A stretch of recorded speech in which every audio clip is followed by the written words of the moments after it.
शरदिन्दुसुन्दररुचिश्चेतसि सा मे गिरां देवी अपहृत्य तमः सन्ततम् अर्थान् अखिलान् प्रकाशयतु। श्री गुरुभ्यो नमः। सर्वेभ्यो नमः। साहित्य दर्पण के प्रथम परिच्छेद में आचार्य विश्वनाथ के द्वारा अनेक आचार्यों के काव्य लक्षण को खंडित किया गया और अंत में अपने काव्य लक्षण का वह उपस्थापन करेंगे। तो काव्य लक्षण खंडन की यह जो श्रृंखला है उसमें उन्होंने सर्वप्रथम काव्य प्रकाशकार आचार्य मम्मट का जो काव्य लक्षण है तददोषौ शब्दार्थौ सगुणावनलंकृति पुनः क्वापि, उसका खंडन किया। उसमें जो शब्दार्थौ के अदोषौ सगुणौ अनलंकृति यह जो विशेषण है वह अनुपयुक्त है, युक्ति युक्त नहीं है, यह सब बताया। उसके बाद उन्होंने वक्रोक्ति जीवितकार, वक्रोक्ति ही काव्य जीवितम, यह जो आचार्य कुंतक का मत है तो उनके काव्य लक्षण का भी खंडन किया। और सरस्वती कंठाभरण के कर्ता श्री भोजदेव, उनका जो काव्य लक्षण है रसान्वितम कवि कुर्वन् कीर्तिम प्रीतिम च विन्दति अदोषम गुणवत् काव्यम अलंकारैर अलंकृतम इत्यादि जो उनका काव्य लक्षण है उसका भी खंडन किया। अब हमको यहाँ से देखना है यत्तु ध्वनिकारेण उक्तम।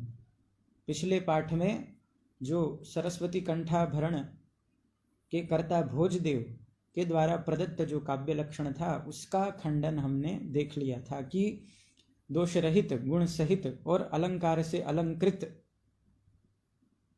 और रस से युक्त काव्य को करता हुआ कवि संसार में कीर्ति और प्रीति को प्राप्त करता है। तो ऐसा जो उन्होंने काव्य लक्षण दिया है वह भी उचित नहीं है, क्योंकि गुण दोष यह सब दोष रहित, दोष राहित्य, गुण साहित्य यह सब काव्य में उत्कर्ष को बढ़ाने वाले हैं, स्वरूप के आधायक नहीं है। यह सब पर चर्चा हुई थी। आज यत्तु ध्वनिकारेण उक्तम यहाँ से देखना है। तो यत्तु ध्वनिकारेण उक्तम काव्यस्य आत्मा ध्वनिः इति। ध्वनिकारः आचार्य आनन्दवर्धनः, तेन आचार्येण उक्तम किं काव्यस्य आत्मा ध्वनिः। काव्यस्य ध्वनिः ध्वन्यर्थः व्यंग्यार्थः प्रतीयमानार्थः आत्मा इति। तत्किं वस्त्वलंकार रसादिलक्षणः त्रिरूपो ध्वनिः काव्यस्य आत्मा उत रसादि रूपमात्रो वा। अब आचार्य आनंदवर्धन काव्य की जो आत्मा है वह ध्वनि को मानते हैं, ध्वन्यर्थ को मानते हैं, प्रतीयमानार्थ को काव्य की आत्मा मानते हैं। तो कह रहे हैं कि तत्किम अब यह जो ध्वनि है वह तीन प्रकार की है, वस्तु ध्वनि, अलंकार ध्वनि, रसादि ध्वनि। तो प्रश्न हो रहा है कि किम वस्त्वलंकार रसादि लक्षणः त्रिरूपो ध्वनिः। वस्तु नाम अर्थमात्रम्, अलंकारः विच्छित्ति रूपः अर्थः, रसादिः रसः शृंगारादिः, आदि शब्दात् रसाभास, भाव, भावाभास इत्यादि नाम अपि ग्रहणं कर्तव्यम्। तो वस्त्वलंकार रसादयः, वस्त्वलंकार रसादि लक्षणः त्रिरूपो ध्वनिः, मतलब यह जो तीन प्रकार की ध्वनि है वह काव्य की आत्मा है। उत रसादि रूप मात्रो वा, या केवल रसध्वनि ही काव्य की आत्मा है। तो कह रहे हैं नाद्यः, यदि प्रथम पक्ष जो वस्त्वलंकार रसादि लक्षणः त्रिरूपः ध्वनिः काव्यस्य आत्मा, ऐसा जो पक्ष है कि वस्तु ध्वनि, अलंकार ध्वनि और रसध्वनि यह तीनों प्रकार की ध्वनि काव्य की आत्मा है, यदि इस पक्ष का स्वीकार करेंगे तो अतिव्याप्त हो जाएगा लक्षण। किसमें? प्रहेलिकादौ। किस तरह से? तो अतिव्याप्ति का स्वरूप हमने समझा था लक्ष्य वृत्तित्वे सति अलक्ष्य वृत्तित्वम।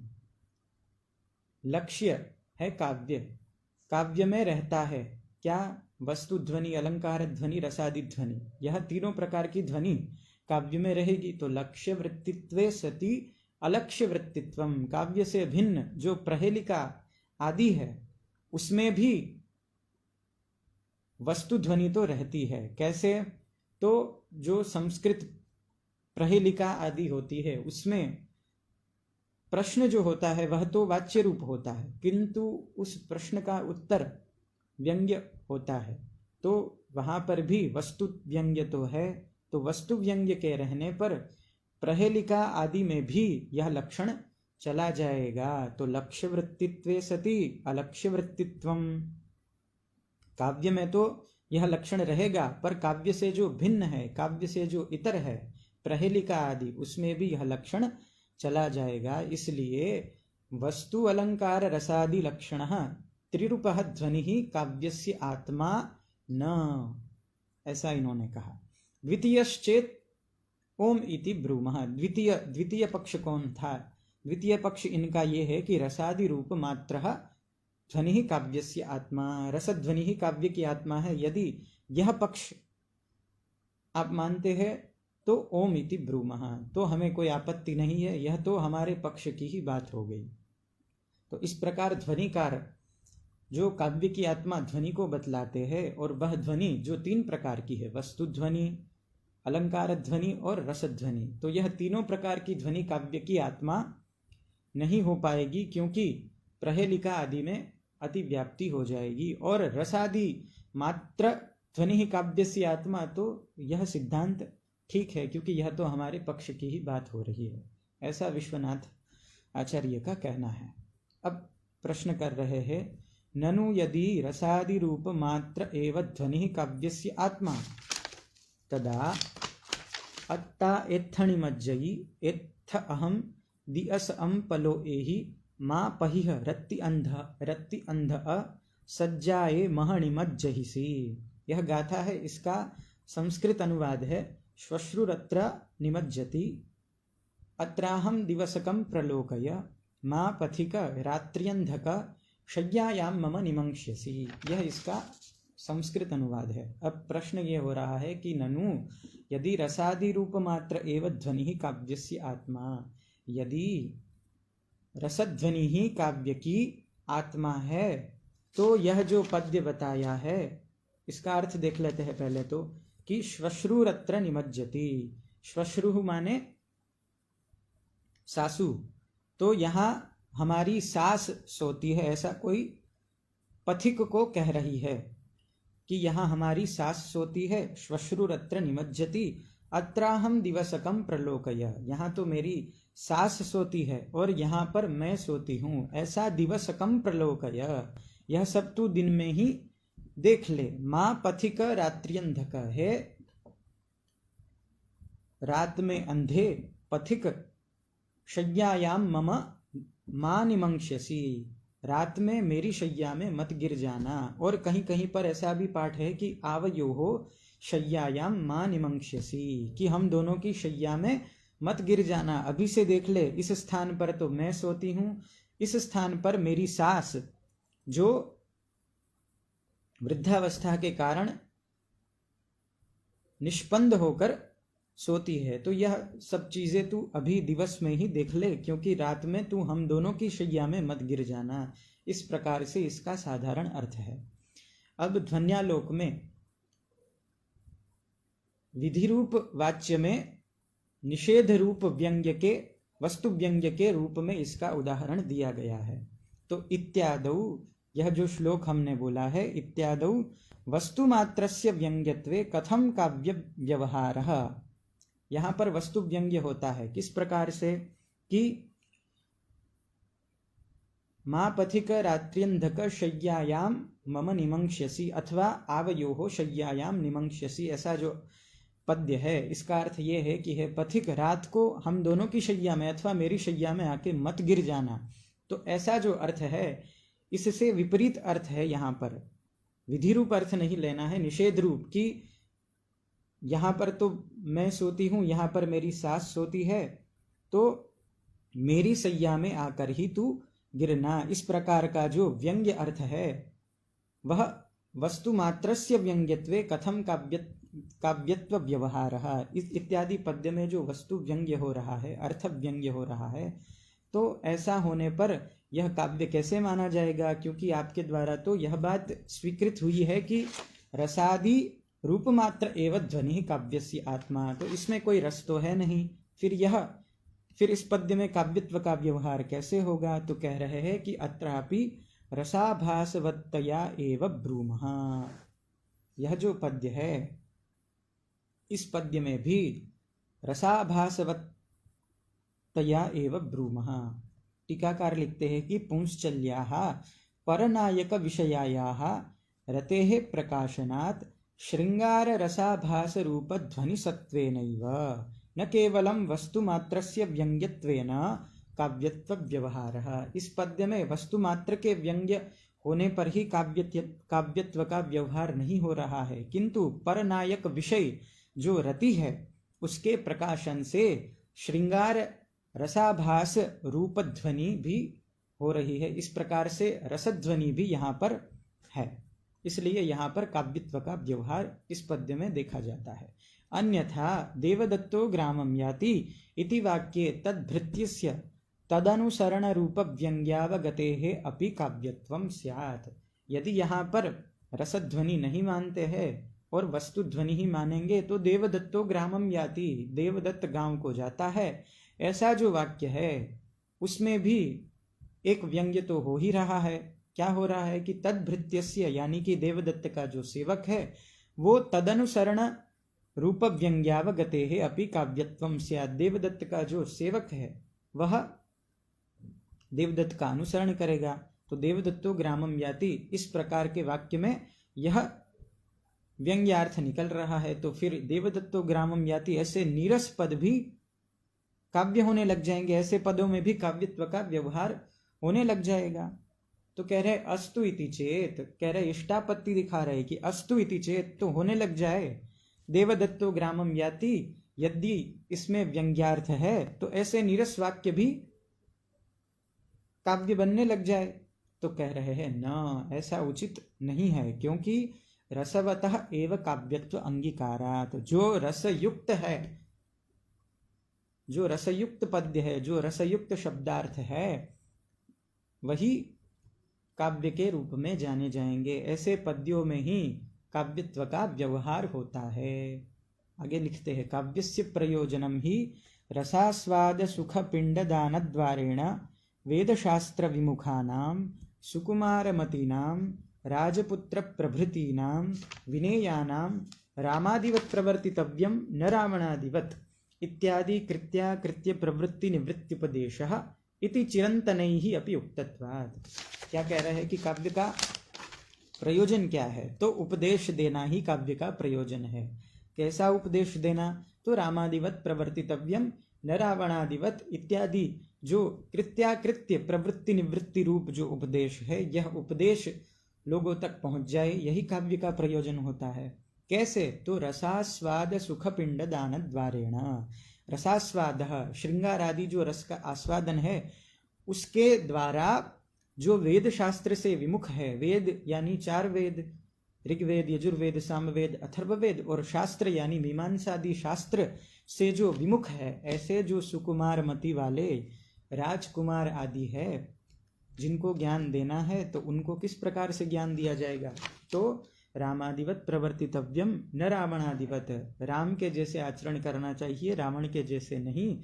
इत्यादि कृत्येषु प्रवृत्ति ही अकृत्येषु निवृत्ति ही।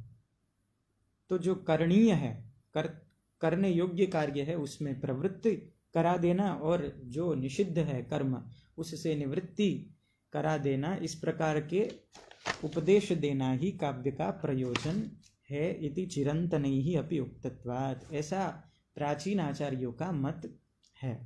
तथा च आग्नेय पुराणे अपि उक्तम, आग्नेय पुराण में भी कहा गया है कि वाक् वैदग्ध्य प्रधानेपि रस एवात्र जीवितम, यानी कि वाणी का जो वैदग्ध्य है, पांडित्य है, वह प्रधान रूप से रहे, किंतु रस एवात्र जीवितम, किंतु अत्र काव्य में जीवितम जो काव्य का जीवन है, जो काव्य का प्राणभूत तत्व है, वह तो रस ही है। वाणी की विदग्धता चाहे कितनी ही प्रमुख रूप से दिख क्यों नहीं रही है, किंतु काव्य का जो जीवन है वह तो रस ही है। इस प्रकार का अर्थ किया गया है आग्नेय पुराण में। तो काव्य का प्राण, काव्य की आत्मा रस ही है, यह सब दिखला रहे हैं। व्यक्ति विवेक कारेणाप्युक्तम, अब जो व्यक्ति विवेक कारक है वह भी कहते हैं, क्या कहते हैं, काव्यस्यात्मनि संगिनी रसादि रूपे न कस्यचित विमति ही। काव्य की जो आत्मा है क्या है, रस है, और वह संगिनी मतलब अपने अंगों के सहित, विभाव, अनुभाव, व्यभिचारी भाव इत्यादि अंगों के सहित जो रस है वही काव्य की आत्मा है। और इस विषय में कस्यचित विमति ही नास्ति, इस विषय में किसी को भी विरोध नहीं है। ध्वनिकारेण अपि उक्तम, आचार्य आनंदवर्धन भी कहते हैं, नहीं कवेः इतिवृत्तमात्र निर्वाहेण आत्मलाभः आत्मपदलाभः इतिहासादेः एव तत्सिद्धेः इत्यादि। कह रहे हैं कि इतिवृत्त यानी कि किसी भी राजा का अथवा नायक का चरित्र, इतिवृत्त यानी चरित्र, तो चरित्र मात्र लिखने से, कवेः इतिवृत्त मात्र निर्वाहेण, मतलब चरित्र मात्र लिखने से कवि को आत्मपद लाभ न जायते। आत्मपद लाभ अर्थात कवि पद की प्राप्ति नहीं हो जाती है, क्योंकि इतिहासादेः एव तत्सिद्धेः, क्योंकि चरित्र आदि की सिद्धि तो इतिहास पुराण आदि से भी हो जाती है। किसी राजा का या किसी भी व्यक्ति का चरित्र तो हम इतिहास से भी पढ़ सकते हैं, पुराण आदि से भी पढ़ सकते हैं, किंतु इतिवृत्त मात्र लिखने से कवि को आत्मपद का लाभ नहीं हो जाता, यानी कि कवि पद की प्राप्ति नहीं हो जाती। तो क्या क्या होना चाहिए, तो रसयुक्त काव्य होना चाहिए, उससे ही कवि को आत्मपद का लाभ होता है, यानी कि वो कवि कहलाता है। ननु तर्हि प्रबंधांतर्वर्तीनां केषामपि केषांचित निरसानां पद्यानां काव्यत्वं न स्याद् इति चेत। अब कह रहे हैं कि जो प्रबंध होते हैं उसके अंतर्वर्ती यानी कि उसके अंतर्गत कुछ कुछ नीरस पद्य भी होते हैं, रस रहित पद्य भी होते हैं, तो क्या उसको हम काव्य नहीं कहेंगे? तो कह रहे हैं नहीं, उसको काव्य कहना पड़ेगा। कैसे? तो कि रसवत् पद्यांतर्गत नीरस पदानामिव पद्य रसेन प्रबंध रसेनैव तेषां रसवत्तांगीकारात्। पद्यों के भीतर जैसे एक पद्य है, एक काव्य है, उसके भीतर रहने वाले कुछ नीरस पद जैसे उस पद्य के रस से रस वाले हो जाते हैं। जैसे उदाहरण के रूप में हम देखते हैं कि मेघदूत का जो प्रथम पद्य है, कश्चित कांता विरह गुरुणा स्वाधिकारात् प्रमत्तः इत्यादि जो है पद्य, उसमें वसतिम यह पद है, तो इस पद से किसी भी प्रकार के रस की उत्पत्ति नहीं हो रही है, यह पद तो नीरस है। तो क्या समस्त काव्य में जहां जहां जिस जिस पद से रस की प्राप्ति होती है, जिस जिस पद से रस निकलता है, वह पद काव्य मानेंगे, और जहां नहीं है उसको काव्य नहीं मानेंगे? ऐसा है क्या? ऐसा नहीं है। पद्यों के भीतर रहे हुए कुछ नीरस पद, जैसे कि मैंने वसतिम का उदाहरण दिया, तो उस पद्य के रस से, यानी कि कश्चित कांता इत्यादि जो संपूर्ण पद्य है, उस पद्य के रस से रस वाले माने जाते हैं। वैसे ही एक जो प्रबंध है, तो उस प्रबंध में जो मुख्य रस होता है, उस रस से प्रबंध के बीच में अंतर्वर्ती कुछ जो नीरस पद्य है, वह भी सरस यानी कि रसयुक्त माने जाते हैं। यत्तु निरसेस्वपि गुणाभिव्यंजक वर्ण सद्भावात् दोषाभावात् अलंकार सद्भावाच्च काव्य व्यवहारः सरसादिमत काव्य बंध साम्यात् गौण एव। अब क्या कह रहे हैं कि जो नीरस वाक्य है, नीरस काव्य है, उसमें भी गुणों के अभिव्यंजक वर्णों के होने से और दोष के न होने से, अलंकार के होने से काव्य का व्यवहार तो होता है।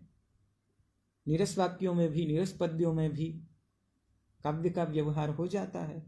तो वह रसादि से युक्त काव्य की रचना की तुल्यता के कारण गौण है। लाक्षणिक प्रयोग है, वहां काव्यत्व व्यवहार लाक्षणिक है, ऐसा समझना चाहिए। यत्तु वामनेन उक्तम रीतिरात्मा काव्यस्य, तो यह जो वामन आचार्य वामन का मत है कि काव्य की आत्मा रीति है, वैदर्भी आदि, इति तन्न, तो ऐसा नहीं है, क्योंकि रीते है संघटना विशेषत्वात्, पहले ही बता दिया कि जिस प्रकार पुरुष के शरीर में हस्तपाद आदि अवयवों का संस्थान है, इसी प्रकार काव्य में रीति का स्थान है। तो रीते है संघटना विशेषत्वात्, रीति तो जो है वो संघटना यानी कि अवयव संस्थान स्वरूप है, इसलिए काव्य की आत्मा रीति नहीं हो सकती। संघटनायाश्च अवयव संस्थान रूपत्वात् आत्मनश्च तद्भिन्नत्वात्, जो संघटना है यानी कि जो पद रचना है वह तो अवयव संस्थान रूप है, और आत्मा जो है काव्य की वह उससे भिन्न है, इसलिए काव्य की आत्मा रीति भी नहीं हो सकती, काव्य की आत्मा वक्रोक्ति भी नहीं हो सकती इस प्रकार, और काव्य की आत्मा ध्वनि भी नहीं हो सकती। और ध्वनि में भी जो दूसरा पक्ष है कि रसादि रूप मात्र ध्वनि ही, तो वह उचित है, क्योंकि वह तो हमारे पक्ष की ही बात है। इस प्रकार अनेक आचार्यों का खंडन हो रहा है। यच्च ध्वनिकारेण मुक्तम, अब वापस आचार्य आनंदवर्धन को बता रहे हैं। यच्च ध्वनिकारेण उक्तम, आनंदवर्धन ने कहा है कि अर्थः सहृदय श्लाघ्यः काव्यात्मा यो व्यवस्थितः वाच्य प्रतीयमानाख्यौ तस्य भेदावुभौ स्मृतौ, यानी कि सहृदय श्लाघ्यः, सहृदयों के द्वारा जो श्लाघ्य है, जो प्रशंसनीय है, ऐसा जो काव्यात्मा व्यवस्थितः अर्थः, काव्य की आत्मा के रूप में व्यवस्थित जो अर्थ है, वह अर्थ दो प्रकार का है। तस्य अर्थस्य, उस अर्थ के उभौ भेदौ स्मृतौ, उस अर्थ के दो भेद है, जो सहृदयों के द्वारा प्रशंसनीय है और काव्य की आत्मा के रूप में व्यवस्थित है, ऐसे अर्थ के दो भेद है। कौन से दो भेद है? तो वाच्य प्रतीयमानाख्यौ, एक तो वाच्य अर्थ है और एक प्रतीयमान नामक अर्थ है। अत्र वाच्यात्मत्वं काव्यस्य आत्मा ध्वनिः इति स्ववचन विरोधाद एव अपास्तम। अब यहाँ जो वाच्य अर्थ को भी काव्य की आत्मा बता दिया गया है, तो यह तो उनके ही वचन काव्यस्य आत्मा ध्वनिः यानी कि प्रतीयमानार्थः, इस वचन के द्वारा स्ववचन विरोधादेव अपास्तम, अपने ही वचन से विरुद्ध होने के कारण खंडित हो गया है। यहाँ पर तो आचार्य विश्वनाथ कह रहा है कि मुझे भी खंडन करने की आवश्यकता नहीं है, क्योंकि आनंदवर्धन आचार्य पहले तो ये बता रहे हैं कि काव्यस्य आत्मा ध्वनि ही, और बाद में बता रहे हैं कि काव्य की आत्मा के रूप में व्यवस्थित जो सरदियों के द्वारा प्रशंसनीय अर्थ है, वह दो प्रकार का है, एक तो वाच्य अर्थ और एक तो प्रतीयमान अर्थ। अब वाच्य अर्थ काव्य की आत्मा हो नहीं सकता, इस प्रकार से उनका अपने ही वचनों से विरुद्ध होने से खंडन हो गया, इस प्रकार का वर्णन यहाँ पर करते हैं। तत् किम पुनः काव्यम इत्युच्यते, तो फिर वक्रोक्ति भी काव्य की आत्मा नहीं है, रीति भी काव्य की आत्मा नहीं है, अदोषौ सगुणौ अनलंकृति शब्दार्थौ भी काव्य नहीं है। इस प्रकार अनेक आचार्यों के मत का खंडन करने के बाद तत्किम पुनः काव्यम, तो अब काव्य का स्वरूप क्या है? इत्युच्यते, तो कह रहे हैं वाक्यम रसात्मकम काव्यम, यह इनका सिद्धांत है कि जो रसादिमत वाक्य है वह काव्य है। रस स्वरूपम निरूपयिष्यामः, रस का जो स्वरूप है उसका निरूपण संभवतः तृतीय परिच्छेद में किया गया है। रस एव आत्मा सार रूपतया जीवनाधायको यस्य तेन विना तस्य काव्यत्व अभावस्य प्रतिपादितत्वात्, रस ही है आत्मा जिसकी, रस एव आत्मा, रस के बिना वाक्य में काव्यता नहीं रहती, इस बात का प्रतिपादन यह कर चुके हैं। रस ही है आत्मा जिसकी, इस प्रकार से तेन विना यानी कि रसेन विना, रस के बगैर, तस्य काव्यत्व अभावस्य प्रतिपादितत्वात्, वाक्य में काव्यता नहीं रहती, बिना रस के किसी भी वाक्य में, पद्य में, गद्य में काव्यत्व का हम व्यवहार नहीं कर सकते, ऐसा पहले ही प्रतिपादन यह कर चुके हैं। अब रस शब्द की व्युत्पत्ति करते हैं। रस्यते इति रसः, यानी कि आस्वाद्यते इति रसः इति व्युत्पत्ति योगात् भाव तदाभासादयोपि गृह्यन्ते।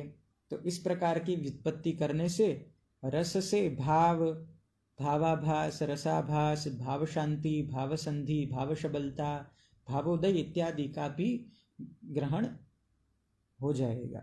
तत्र रसो यथा, अब यहाँ पर रस का उदाहरण दे रहे हैं। शून्यं वासगृहं विलोक्य शयनात् उत्थाय किंचिच्छनैः निद्राव्याजमुपागतस्य सुचिरं निर्वण्यपत्युर्मुखं विस्रब्धं परिचुम्ब्य जातपुलकाम् आलोक्य गण्डस्थलिं लज्जानम्रमुखी प्रियेण हसता बालाचिरं चुम्बिता।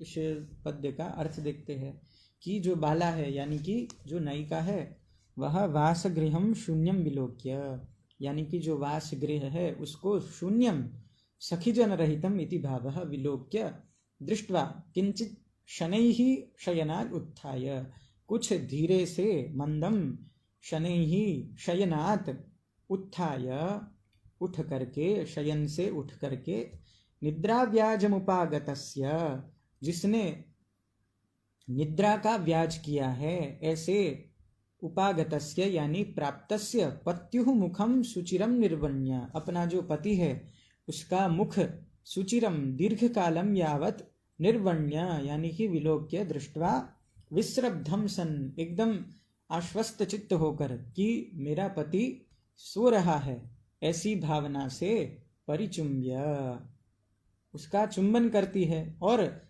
जातपुलकाम आलोक्य गंडस्थलिम, और वह पति वस्तुतः सो नहीं रहा था, वह जग रहा था, तो परिचुम्ब्य जब यह चुंबन करती है तो उसके बाद उसके जो कपोल है, गंडस्थली यानी कि जो कपोल फलक है यानी कि जो गाल है उसमें जातपुलकाम, वह गाल कैसे हो जाते हैं तो कि जातः पुलकः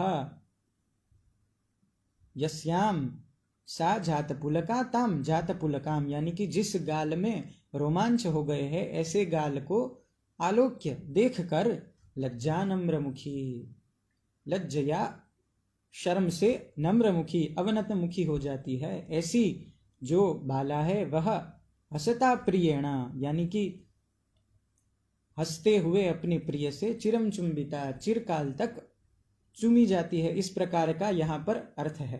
तो यहाँ पर कौन सा रस है, सुनते ही पता लग रहा है कि अत्र ही संभोग श्रृंगाराख्यो रसः, यहाँ पर श्रृंगार रस है, उसमें भी श्रृंगार के जो दो प्रकार है संभोग और विप्रलंभ, तो उन दोनों में से यहाँ पर संभोग श्रृंगार नामक रस है। रस का जो वर्णन करेंगे तृतीय परिच्छेद में, संभवतः तृतीय में ही है, वहां पर बताते हैं कि विभाव अनुभाव व्यभिचारी संयोगाद रस निष्पत्ति ही। तो यहाँ पर विभाव क्या है तो आलंबन विभाव है, बाला यानी कि जो नायिका है वो, और उसका प्रिय, ये दोनों तो आलंबन विभाव है।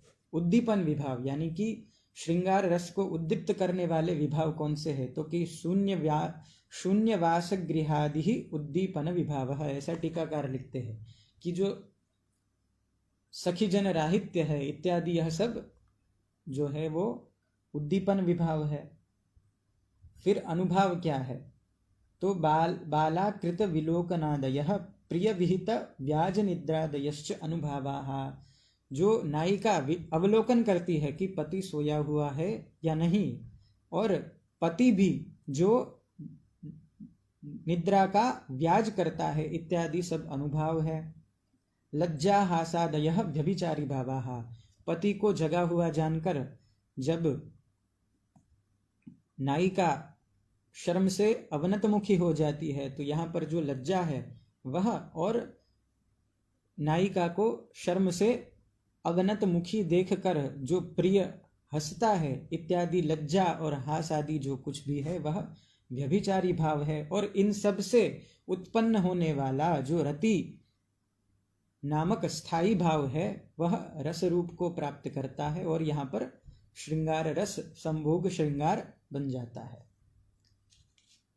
तो इस प्रकार यह रस का उदाहरण है। अब रस रस्यते इति रसः, इस व्युत्पत्ति में जो हमने रस आदि आदि शब्द से वहां भाव तदाभास इत्यादि का भी जो ग्रहण किया था, तो भाव का उदाहरण दे रहे हैं। भावो यथा महापात्र राघवानंद सांधि विग्रहिकाणाम, तो कोई राघवानंद जी है महापात्र सांधि विग्रहिक, उनका यह पद्य आगे जो बताया जाएगा, जिसमें भगवान विष्णु के दशावतार का वर्णन है।